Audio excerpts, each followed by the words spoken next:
Mesdames, Messieurs, bonsoir, bienvenue sur Alizé pour votre édition de 19 h. Nous sommes le mardi 29 décembre. Il y a un peu moins de 6 mois, Alizé vous faisait vivre sur son antenne l'ouverture du Memorial Act au grand public. C'était très exactement le 7 juillet 2015.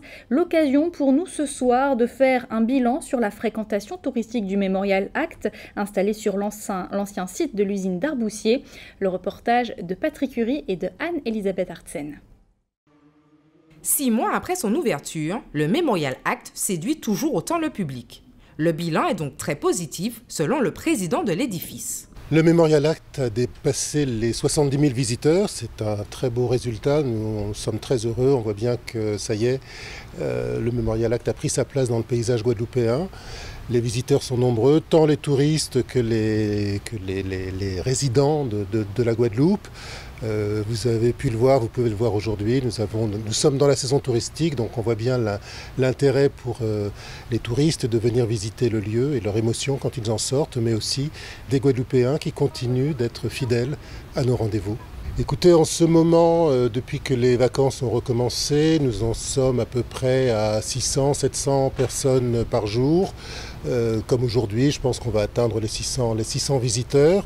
Donc c'est une très bonne cadence. Et puis il y a des jours où il y a moins de visiteurs, ce n'est pas étal. Ils viennent des 4 coins de la France. Pour eux, pas question d'être de passage en Guadeloupe sans visiter le Memorial Act. Même Kelly, guadeloupéenne vivant en Hexagone, a tenu elle aussi à découvrir ce centre caribéen d'expression et de mémoire de la traite et de l'esclavage. Je suis venue spécialement pour visiter le Memorial Act, parce que depuis l'inauguration, j'avais envie de voir ce que ça donnait. Et je trouve que c'est un bel outil pédagogique pour la jeunesse et puis pour les moins jeunes aussi, pour reprendre connaissance de l'histoire du pays, de la Guadeloupe, des Antilles, plus largement de la Caraïbe. C'est un très bel outil, c'est très complet. On a trouvé ça super, hyper bien fait, le cheminement, le contenu aussi. Un voyage, comme la personne à l'accueil nous l'a proposé, c'était un réel voyage. Le système de l'audio-guide où on rentre dans la salle, on peut avoir les commentaires comme on veut, on touche à rien, on se place, on peut recommencer. Il y a beaucoup de détails dans chaque chose, dans chaque pièce.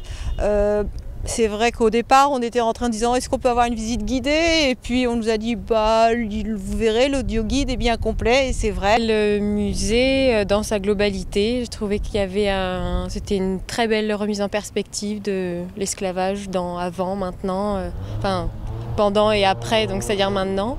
Je trouvais ça super beau, voilà, toutes les animations visuelles. Auditive, voilà, super bien fait, à faire. À ce rythme, d'ici 2016, la fréquentation des lieux atteindra les 70 000 visiteurs. On évoque même de nombreux projets prévus, comme des circuits organisés avec des taxis.